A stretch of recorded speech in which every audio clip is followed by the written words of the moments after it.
Hello students, welcome to another video. आज की video में हम लोग डिस्कस करेंगे the spectator by Richard Steele. ये सीरीज़ थी एसेज की जो कि 1711 से शुरू होते हैं और 1712 में ख़त्म हो जाते हैं। ये लंदन में स्टार्ट हुए थे और इनको लिखने वाले रिचार्ड स्टेले मेन कैरेक्टर थे, लेकिन उनके साथ जोसेफ एडिसन का भी कुछ रोल था, उनने भी उनकी हेल्प की। और उनके अलावा भी दो राइटर्स थे जो कि इतने ज़्यादा प्रोमिनेंट नहीं हैं, यानी कि उनने इतना ज़्यादा काम नहीं किया था इस वर्क पर।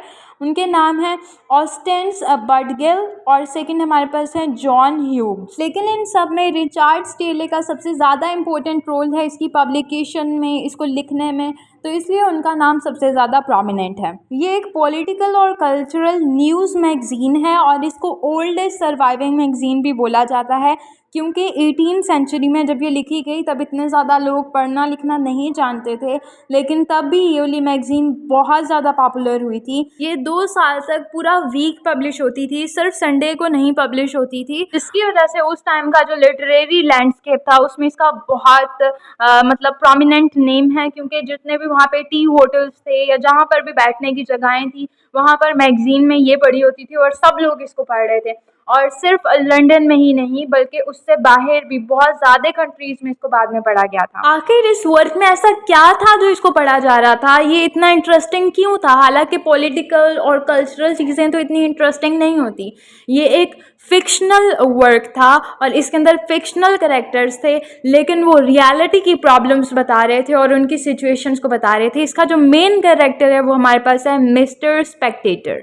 अब स्पेक्टेटर टाइटल में भी है, ये भी है। स्पेक्टेटर बोलते हैं ऑब्जर्वर को, देखने वाले को। ये एक फिक्शनल कैरेक्टर होता है जो कि सोसाइटी को ऑब्जर्व करता है। और इसी कैरेक्टर के थ्रू हमारे जो राइटर हैं रिचार्ड स्टेले, वो लंदन के सीन्स पर और वहाँ के रहने वालों पर कमेंट्री करते हैं और मतलब सोसाइटी में मोरालिटी लाने के लिए बेसिकली उन्हें ये वर्क लिखा था, ताकि लोगों को इस वर्क के थ्रू ही सही लेकिन पता लगे कि जो वो कर रहे हैं वो सही है या गलत है। ये बहुत ज़्यादा टॉपिक्स को कवर करता है। इसके अंदर मैनर्स पर बात हो रही है, पॉलिटिक्स पर बात हो रही है, लिटरेचर पर बात हो रही है, सोशल इश्यूज़ पर बात हो रही है और सबसे मेन इंग्लिश लाइफ पर बात हो रही है। इन 18th सेंचुरी में जो इंग्लिश लाइफ थी, वहाँ के लोग किस तरह की ज़िंदगी गुजारे थे, उनके कॉमन लोगों की बात हो रही है। और इस वाले वर्क का जो मेन कैरेक्टर है ना, मेन फोकस जो है वो वुमेन ऑडियंस थी। इसकी टारगेटेड ऑडियंस वुमेन थी और उसके लिए हमारे राइटर ने लिखा भी है, but they are known to whom this paper will be more useful than to the female world. आखिर वुमेन ही क्यों? और उसका उनने रीज़न दिया रिचार्ड ने कि जो वुमेन होती हैं वो बहुत ज़्यादा बातें करती हैं, वो आपस में कम्युनिकेट करेंगी तो वो हमारे वर्क को भी डिस्कस करेंगी। और सेकंड जो मोस्ट इम्पॉर्टेंट चीज़ थी, ये वर्क मोरालिटी के लिए था और वो ये चाहते थे कि जो मोरालिटी है वो सबसे पहले हमारी फीमेल्स के अंदर आए, क्योंकि वही हमारी जो आगे आने वाली जनरेशन्स हैं उनकी परवरिश करती हैं, तो वो उनको अच्छा बना सकती हैं। इसीलिए उनका मेन टारगेट वुमेन था। इस वर्क का मेन फोकस मोरालिटी पर और विट पे है। इन दोनों को एक साथ ही यूज़ किया गया है, यानी कि सोसाइटी को इम्प्रूव करने के लिए उन्हें मॉरल कमेंट्री की है और चीज़ों का मजाक बनाया है ताकि लोग उससे सीखें, और उसका ऐसे अच्छी तरह से ब्लेंड किया है ताकि सोसाइटी को इम्प्रूव किया जा सके। ये वर्क टोटल 555 दफ़ा पब्लिश हुआ है, तो बहुत ज़्यादा स्टोरीज़ हैं इसके अंदर, बहुत ज़्यादा दिन ये पब्लिश हुआ है। इसका एक जो मेन एक वर्क है वो मैं आप लोगों से डिस्कस करूंगी, वो काफ़ी ज़्यादा जाना भी जाता है 18th सेंचुरी के हवाले से, जिसका नाम है द स्पेक्टेटर नंबर 11। इसका सेकंड नेम इंकल एंड जेरिको भी है। इसमें होता क्या है कि जो स्पेक्टेटर है, ये बहुत इंटरेस्टिंग स्टोरी है, इसको अच्छे से सुनना। जो स्पेक्टेटर है ना, वो एक ओल्ड वुमेन के पास जाता है जिसका नाम होता है एरिटा। एरिटा जो होती है उसके पास बहुत ज़्यादा लोग आते हैं, वो उनसे बातें करती है, उनको अच्छे मशवरे देती है।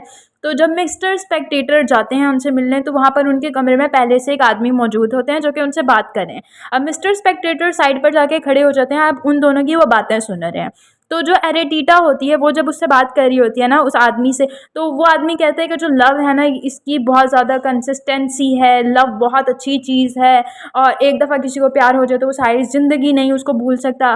और साथ में वो अपनी कोई टेल्स भी बता रहा है और उनकी एग्जांपल दे के ना मतलब अपनी बात को सॉलिड प्रूफ कर रहा है। लेकिन जो एरेटीटा होती है उसको इंसल्ट फील होती है कि इसने मुझे रॉन्ग कैसे प्रूफ कर दिया ना, और उसको बहुत गुस्सा आ जाता है और वो फिर बताती है अपने हिसाब से एक स्टोरी बताती है, जिसके अंदर एक टेल बताती है उस टाइम की, वो रियली स्टोरी थी, जिसके अंदर एक लड़का है जिसका नाम है थॉमस एंकल और एक लड़की है येरिको। थॉमस एंकल जो है ये 21 ईयर ओल्ड का जवान लड़का है इंग्लैंड से। ये अपनी वेल्थ बहुत ज़्यादा बढ़ाना चाहता है, जिसके लिए मूव कर रहा होता है। बारबरा डॉल्स एक जगह है वहाँ, लेकिन जब ये जा रहा होता है तो इसको रास्ते में कुछ इंडियंस इस पर अटैक कर देते हैं और इसके जितने भी साथी होते हैं उन सबको वो मार देते हैं। तो ये जवान होता है, खूबसूरत होता है, तो वहाँ पर एक इंडियन मेड होती है जिसका नाम होता है येरिको।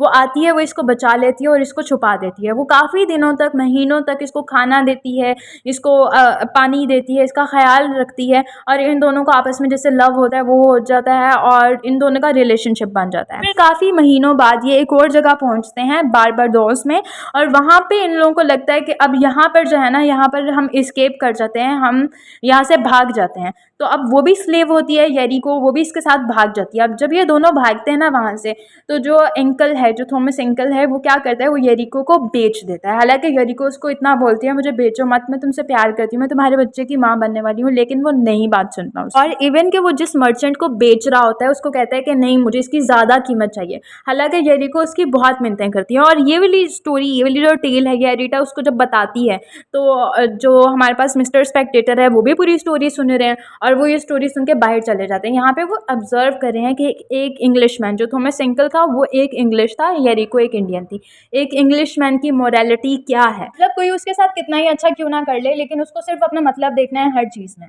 तो ये वाली एक स्टोरी थी। और इसके अंदर एक और कोटेशन भी मैं आपको देती हूँ, जो रिचार्ड हैं उनने अपने इस वर्क के हवाले से बोला है, he has bot philosophy out of the closets and libraries, schools and colleges, to delve in clubs and assemblies, at tea tables and coffee houses। कह रहे हैं कि मैंने अपने इस वर्क में जितनी भी अच्छी फिलोसफीज़ हैं उनको लाइब्रेरी, स्कूल्स और कॉलेजेस से निकाल कर असेंबलीज और क्लब्स और टी टेबल्स तक ला के रख दिया है। अब लोग इससे सीखें, वो अपने इस वर्क में ये बोल रहे हैं। और इस वर्क की अगर हम थीम्स देखेंगे तो बहुत लंबी स्टोरी है इसकी, 555 मैंने आपको पहले बताया, उतने टाइम ये पब्लिश हो चुका है।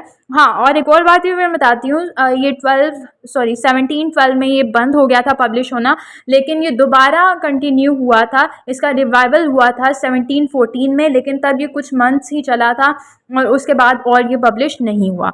इसकी अगर हम थीम्स देखें तो वो है encourage moral and ethical reflection, discuss literature, theatre, fashion and politics, और लास्ट पर promote polite conversation and social refinement।